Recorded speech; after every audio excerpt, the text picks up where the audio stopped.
On the night of September the 26th, I spent the night just outside of Ross River at a place called The View.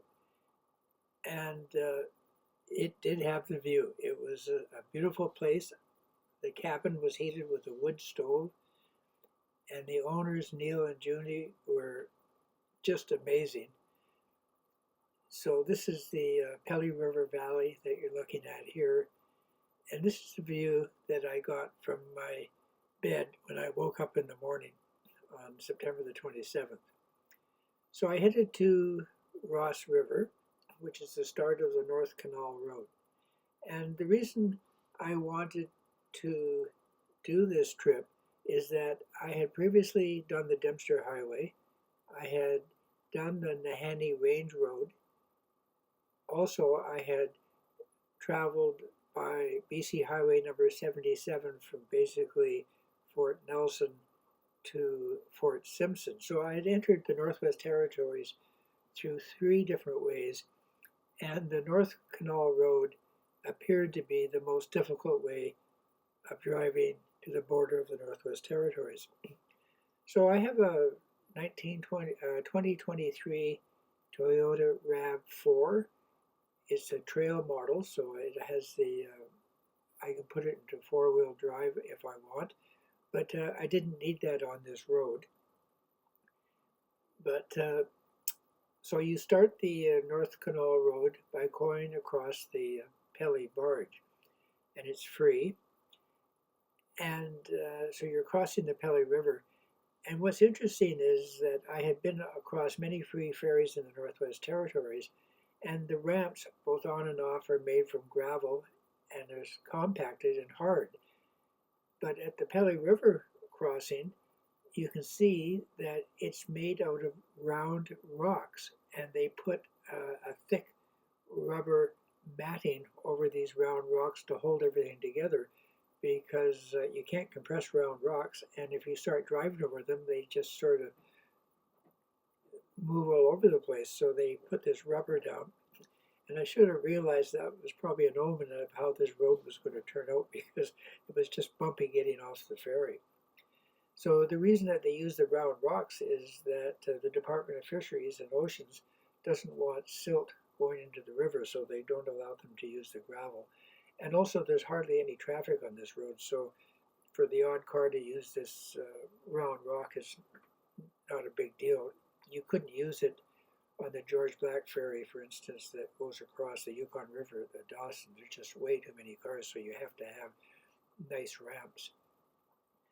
So the first 25 kilometers of the North Canal Road uh, wasn't that bad. I had heard from the people at the View that the road was in terrible shape, but the first 25 kilometers weren't that bad. One thing I did find out about the road was that all the bridges seem to be in very good shape. The road itself is in not very good shape. It's amazing that they can even call this a highway, but they do. And it's highway number 6 in the Yukon Territory.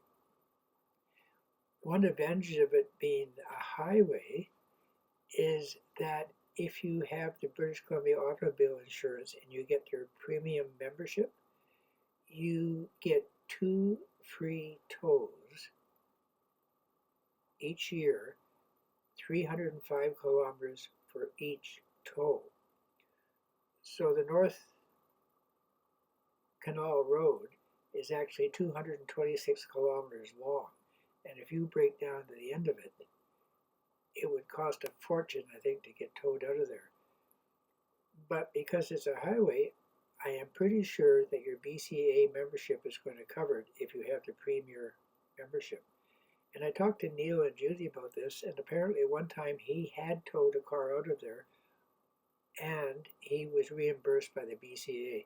But if you were going to do this trip, I would certainly check with the BCA to make sure that it was valid. I carry one thing you have to carry spare gas because you're going so slow in this road. Um, my RAV4 takes 55 liters of gas, and there was no way I was going to go there and back on one tank. So I carried 50 liters of gas on the roof, plus I had a spare tire up in the roof rack also. So as you can see by the video, it's just one long series of potholes. Um, the road is narrow. You have to be careful around all the blind curves, of course. There's the only maintenance that they have seemed to have done recently is putting in culverts, and they've done a terrible job of that. It's just like they put the culvert across the road and piled a heap of gravel on top of it, and then you sort of have to go over it. You can, you just have to go very slowly.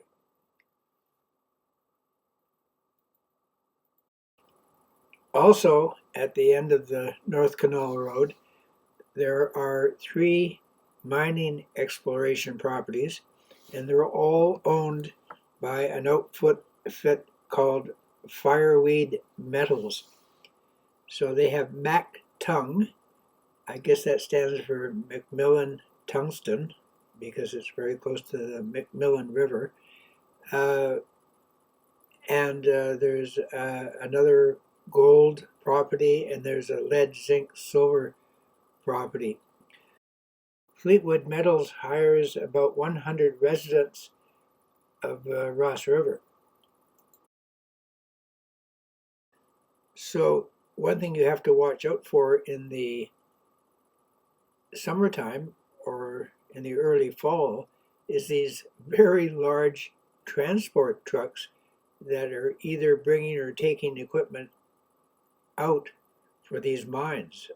And on my trip, I ran into one transport truck. It was a full-length semi-trailer. It didn't have an enclosed trailer on the back. It was just a very, very long flatbed. And fortunately, I met it on a straight stretch, so I had time to pull over. And these guys don't go that slowly either. So, yeah, it'd be interesting to meet one of those on the blind corner. So, but there is one thing on this road that can stop you dead in your tracks. And believe it or not, it's beavers. Beavers build dams which back up the water and flood the road. So there was one section where the water was quite deep, but I managed to get through it. But 24 hours later, when I came back, the water was probably an extra foot deep, and it went over my tires. And I have 19-inch tires, and I'm sure if I had tried to open the door, if I had gotten stuck, I would have flooded the car. So, yeah, and there's nothing you can do about beavers. The highway manager who runs the Pelly Barge told me in the old days they would use dynamite to blow up the dams and the beaver lodges. You can see here the water flooding the road. And I believe you'll see a dam just over this creek. And that was a small one, a small flooded area. But yeah, and then they used to shoot the beavers too. But now beavers are protected, so they can't blow up the dams, can't blow up the lodges. They actually would have to live trap the beavers and move them someplace else. But the highway manager says if you move out four beavers, 8 beavers move back in. So it's a no-win. So it's a strange road. You know, the bridges are in excellent shape. They've obviously done some work on culverts because otherwise the road would wash out. But there is absolutely no grading done on this road. So perhaps if these mining companies go into production and there's some revenue coming into the Yukon Territory, I'm sure that they'll start enhancing this road. But so as you can see at the beginning here, the weather is just beautiful, and unfortunately, I was probably oh, here's a bigger beaver dam, and this is the one when I came back 24 hours later. It was a foot deeper, and it was quite scary. You can actually see the smoke coming from the hood of the car, or vapor, because the engine was getting wet. But anyway, the car went through it fine. But yeah, that's unexpected because if there had been really heavy rains at the time, that may have been impassable.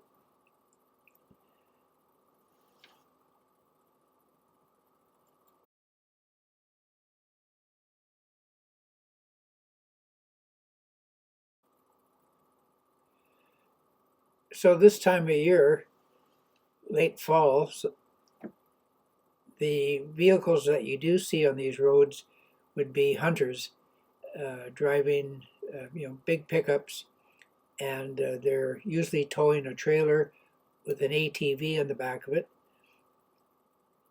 I would probably, I think I averaged about two of these vehicles a day. That's all I would see. And occasionally I would just see an ATV on the road.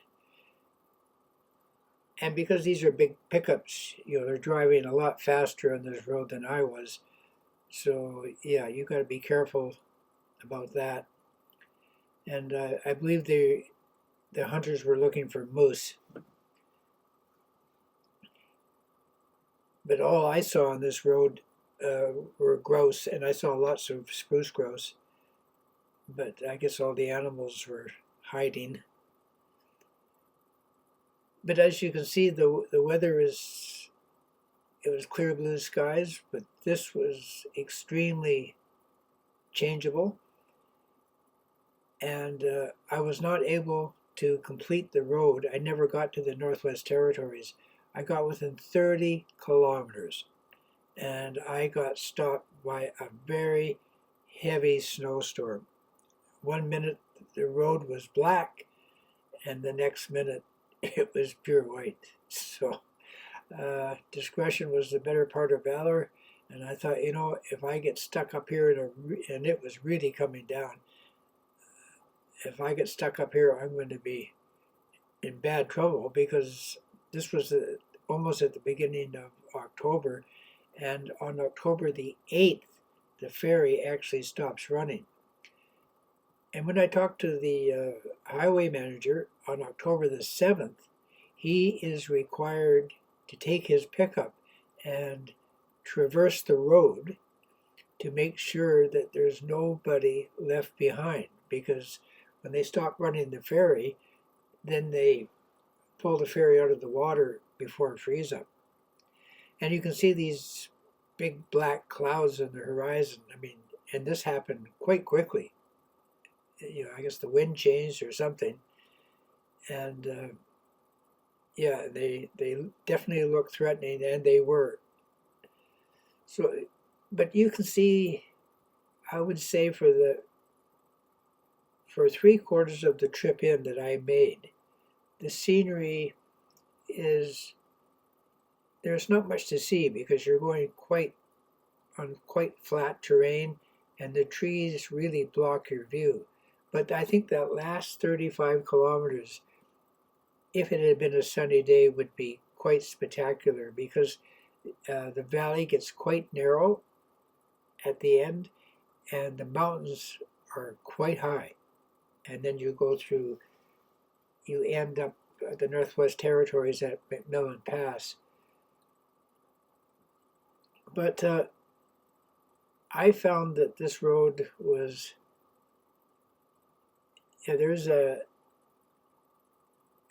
this must be one of the original signs, because that certainly looks like a 1940s coupe or a sedan of some sort.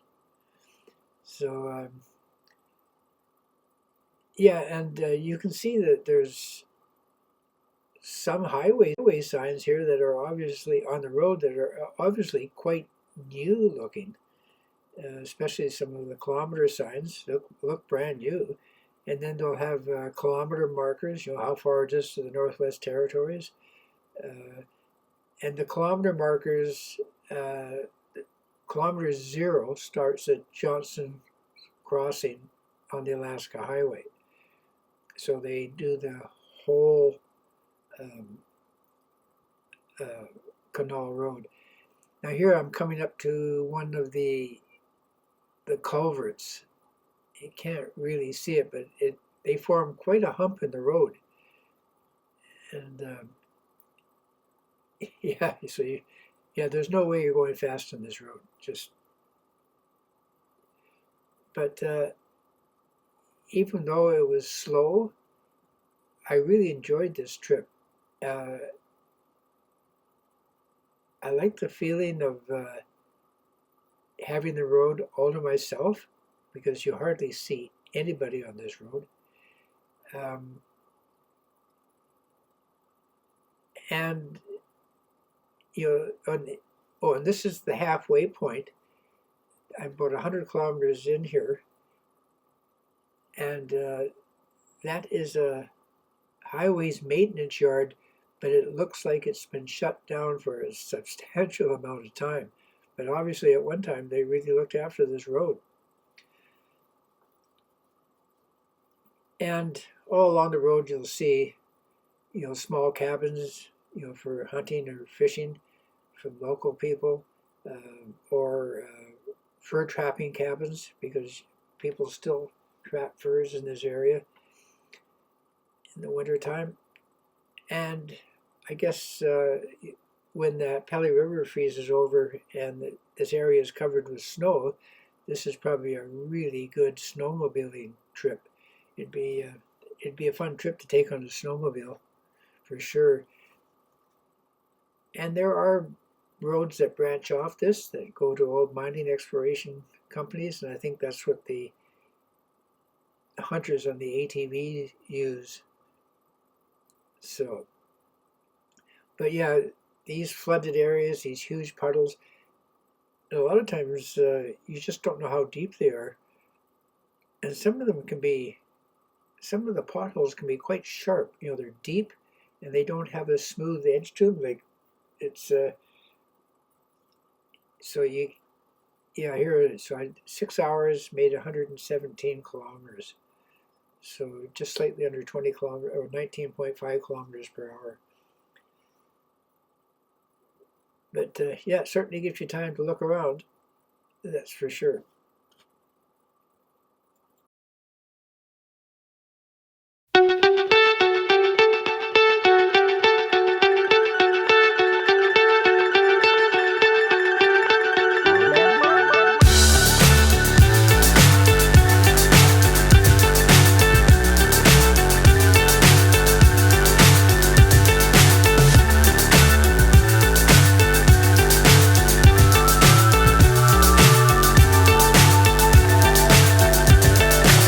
So high I'm hypnotized. What's up is down, what's left is right. Chasing stars and holding you. I can't see the end, but we'll see it through.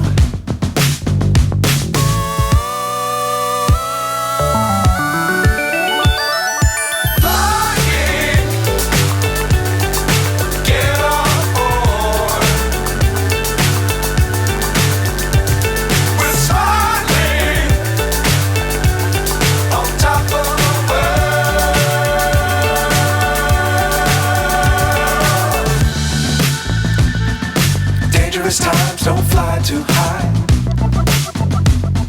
Be sure to keep the ground in sight. Fly forever if you keep it tight. Love the world but keep the sky on your mind.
Canol Road was built in 1942, 1943, and in the 20th century, the Alaska Highway combined with the Canol Road was one of the largest construction projects of the 20th century, only surpassed by the Panama Canal.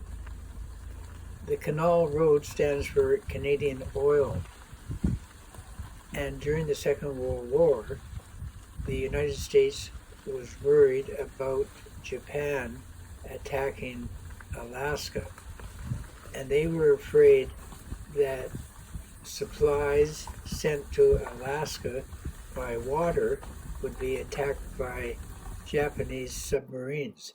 So they wanted to build a land route, which was the Alaska Highway, to get rid of that Japanese threat. And then also they needed a source of fuel.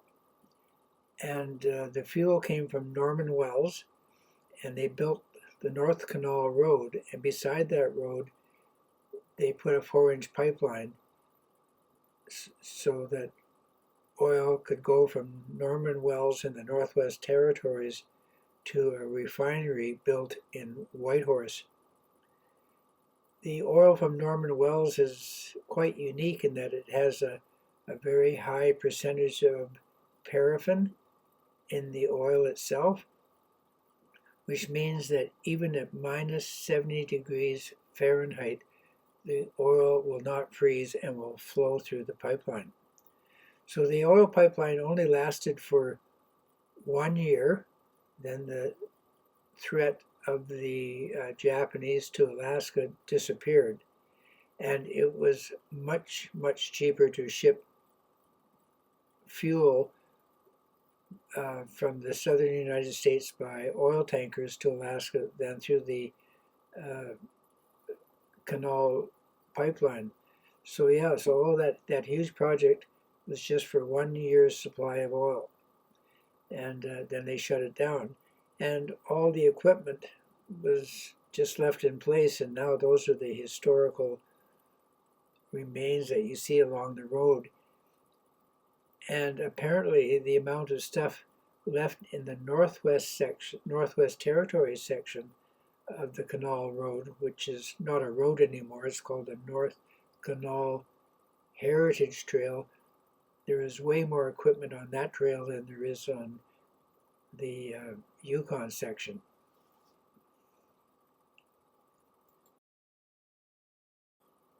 It's also interesting to note that during the Second World War, the U.S. Army was segregated, and so they had whites and blacks.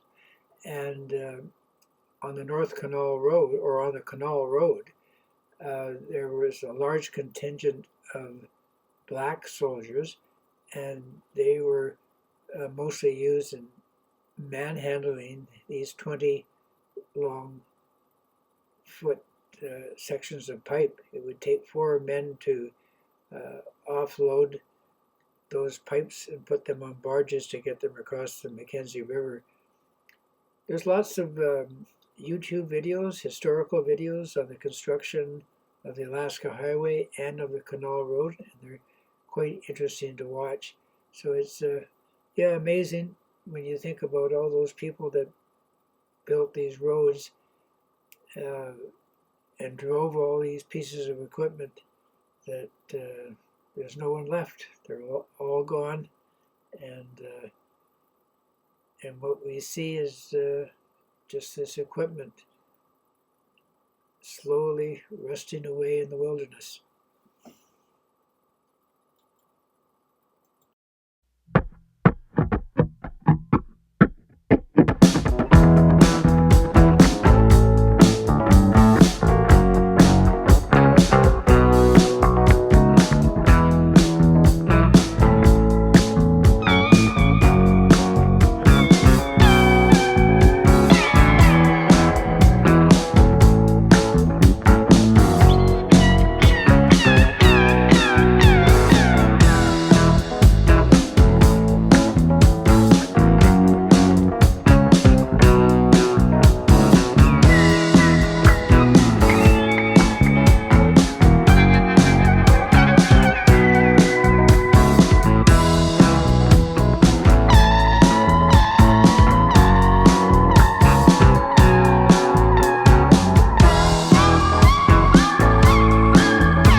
hypnotized.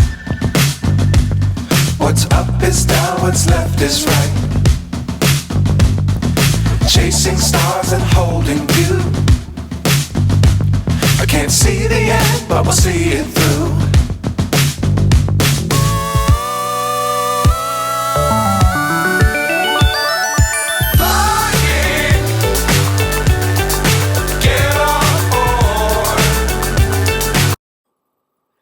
And so, would I do this road again?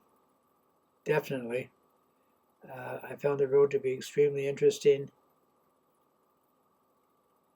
And I also think it's a road that if you do it, you're not going to forget.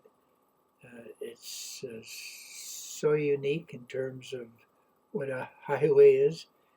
And yeah, you won't forget this road if you do the trip.